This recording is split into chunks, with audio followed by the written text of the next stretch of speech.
किराएदार बेटा। उठ जा नालायक, सुबह के 8 बजने को है, तुझे एग्जाम नहीं देना क्या? थोड़ी देर और सोने दीजिए ना पापा। तू उठता है या फिर मैं तेरे ऊपर पानी फेंकूं? रोज गधों की तरह सोता रहता है, पेपर की कोई टेंशन ही नहीं है।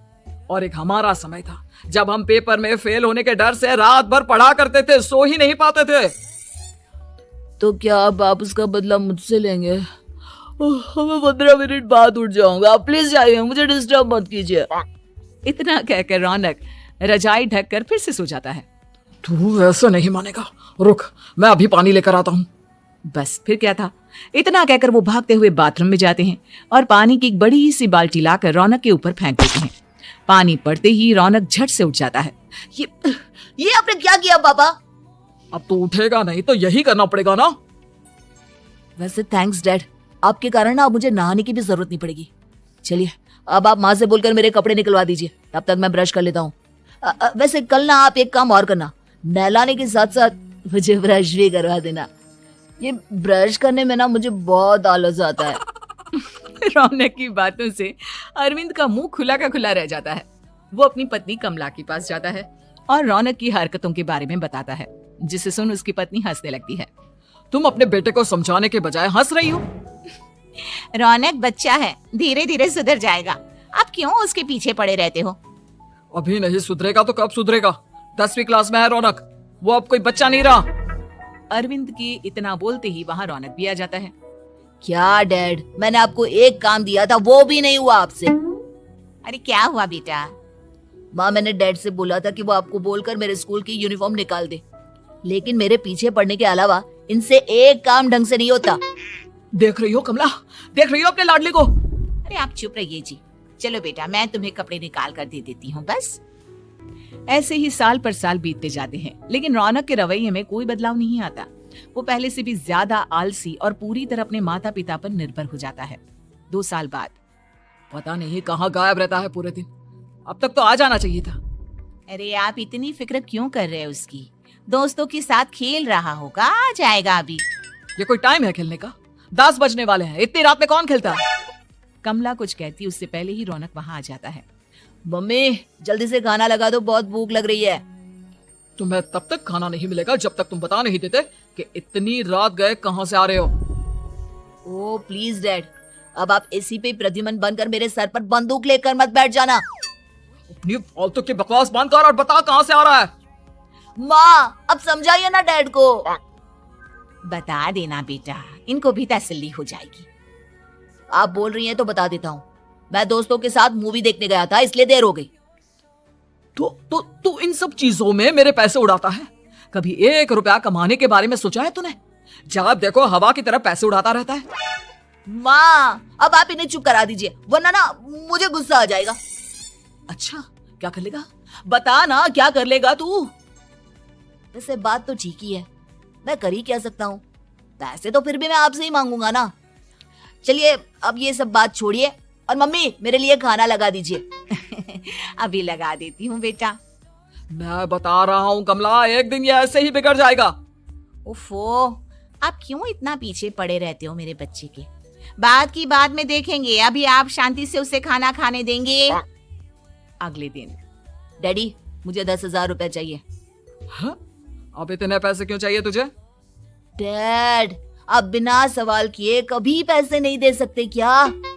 जब तक तू बताएगा नहीं तुझे पैसे भी नहीं मिलेंगे। अरे अब आप अपने बेटे को पैसे भी नहीं दे सकते? नालायक, तेरी उम्र के लोग नौकरी करते हैं और एक तू है जो नौकरी करने का नाम ही नहीं लेता कभी। आप लोगों के होते हुए भला मैं नौकरी क्यों करूं? अरे हम कब तक पैसे देंगे तुझे? तुझे भी तो अपने पैरों पर खड़ा होना होगा ना। कौन सा उधार के पैरों पर खड़ा हूँ? अपने ही तो पैरों पर खड़ा हूँ मैं। इसी तरह रौनक दिन प्रतिदिन लापरवाह होता जाता है। उसकी लापरवाही को देखते हुए अरविंद और कमला अपने बेटे की शादी कराने का फैसला लेते हैं और 1 महीने के अंदर अंदर ही रौनक की शादी मेघा नाम की लड़की से करा देते हैं। शादी के कुछ दिन बाद, रौनक मुझे एक अच्छी सी साड़ी चाहिए, आप ला दोगे ना? हाँ क्यों नहीं, कितने तक की आती है साड़ी? यही करीब 5,000 तक की। तुम चिंता मत करो, मैं आज ही डैडी से पैसे मांगकर तुम्हारे लिए साड़ी ले आऊंगा। आप कब तक ऐसे ही अपने पापा से पैसे मांगते रहेंगे? कोई अच्छी सी नौकरी क्यों नहीं कर लेते आप? अरे डैड के होते हुए मुझे नौकरी करने की जरूरत ही क्या है? पर आप ऐसे कब तक उनसे पैसे मांगते रहेंगे? कुछ आपको अपने दम पर भी तो करना होगा ना। अब तुम भी बाकी लोगों की तरह मुझे ज्ञान देना शुरू मत कर देना। साड़ी चाहिए ना तुम्हें, मिल जाएगी बस। इतना कहकर रौनक अपने पिता से पैसे मांगने चला जाता है। डैडी मुझे 5,000 रुपया चाहिए। अब 5,000 क्यों चाहिए तुझे? वो मेघा को साड़ी चाहिए थी। अरविंद आगे बिना कुछ कहे चुपचाप उसे पैसे निकाल कर दे देता है। कुछ दिन बाद तुम्हें नहीं लगता कमला, रौनक हम पर पहले से भी ज्यादा डिपेंड हो गया है? मुझे तो अब उसके भविष्य की चिंता होने लगी है। कल को हमें कुछ हो गया तो वो क्या करेगा? काश तुमने पहले ये सोच लिया होता तो आज हमारा बेटा इतना लापरवाह नहीं होता। तब मुझे कहाँ पता था कि मेरा लाड़ प्यार उसे इतना बिगाड़ देगा कि वो इस हद तक लापरवाह बन जाएगा। कोई बात नहीं, अभी भी देर नहीं हुई। मुझे पता है उसे कैसे सुधारा जा सकता है। कैसे? अरविंद कुछ कहता उससे पहले रौनक वहां आ जाता है और पैसों के लिए हाथ फैलाने लगता है। डैड मैं और मेघा बाहर घूमने जाना चाहते हैं। अरे वाह, ये आज सूरज कहाँ से निकला है? Dad please. अच्छा चलो अब मुद्दे की बात करो। मुझे अब 25,000 चाहिए। अब तुम्हें 1 रुपया भी नहीं मिलने वाला। अगर तुम्हें पैसों की इतनी ही जरूरत है तो कोई ढंग की नौकरी कर लो। मम्मी आप कुछ कहिए ना डैड को। बेटा वो गलत क्या बोल रहे हैं?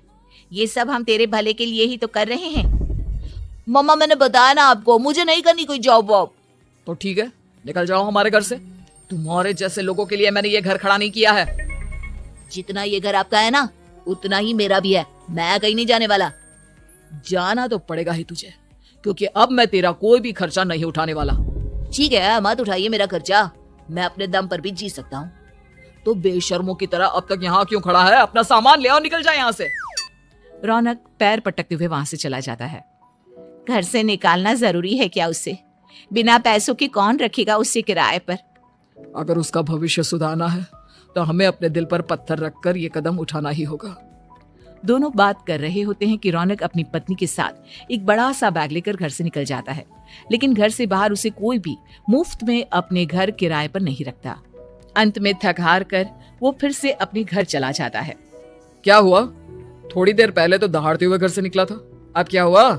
नहीं रखा ना किसी ने तुझे किराए पर? डैड प्लीज, मैं कुछ दिनों में कोई अच्छी सी नौकरी शुरू कर दूंगा। आप तब तक तो हमें रख लीजिए प्लीज। सुबह से रात हो चुकी है लेकिन कोई हमें रखने को राजी नहीं है। अब आप ही बताइए, इतनी रात को मैं मेघा को लेकर कहाँ जाऊंगा? ठीक है, बहू की वजह से मैं तुझे घर पर रख रहा हूँ, लेकिन तू इस घर में एक बेटे की नहीं बल्कि एक किराएदार की हैसियत से रहेगा। 3 महीने हैं तेरे पास। इन 3 महीनों के अंदर अंदर मुझे तेरी पहली तनख्वाह हाथ में चाहिए, समझ गया? पक्का डैड, इन 3 महीनों के अंदर अंदर तो कोई बढ़िया सी नौकरी ढूंढ ही लूंगा मैं। ऐसे ही धीरे धीरे समय बीतने लगता है और अरविंद के दिए 3 महीनों में से 2 महीने बीत चुके होते हैं। पापा जी ने हमें 3 महीने दिए थे, जिसमें से 2 महीने तो बीत चुके हैं। अब ये आखिरी महीना बचा है। अरे तुम चिंता मत करो, आज मेरा ना 2 जगह इंटरव्यू है, दोनों में से कहीं ना कहीं तो जॉब लग ही जाएगी। अच्छा, all the best. Raunak interview के लिए निकल जाता है, जिसके बाद शाम में रौनक घर आता है। कैसा गया इंटरव्यू? आपकी नौकरी लगी या नहीं? अरे पहले सांस तो ले लेने दो अच्छे से। बताइए ना, मुझसे तो जरा भी इंतजार नहीं हो रहा है। वो दरअसल बात यह है कि मेरी नौकरी तो लग चुकी है लेकिन पैसे बहुत कम है। कितने पैसे हैं? 15,000। इतने में अरविंद और कमला मिठाई का डिब्बा लेकर आ जाते हैं। बधाई हो बेटा। हम जानते थे तेरी जॉब जरूर लगेगी। लेकिन मेरी सैलरी बहुत कम है मम्मा। कम है तो क्या हुआ, धीरे धीरे बढ़ जाएगी। हाँ बेटा, हम तो बस चाहते थे कि तू अपने पैरों पर खड़ा हो जाए। मतलब अब आप मुझे घर से नहीं निकालेंगे? नहीं, ये सब हमने तुझे जिम्मेदार इंसान बनाने के लिए किया था। Thank you mummy papa. अगर आप दोनों ऐसा नहीं करते तो मुझे कभी अपनी जिम्मेदारियों का एहसास तक नहीं होता। आज आपने मुझे सिखा दिया कि इंसान का अपने पैरों पर खड़ा होना भी जरूरी होता है। इतना कहकर रौनक झट से अपने माता पिता के गले लग जाता है और अपनी कमाई की पहली तनख्वाह वो अपने माता पिता के हाथ में सौंपता है। इस तरह रौनक एक गैर जिम्मेदार व्यक्ति से एक जिम्मेदार व्यक्ति बन जाता है।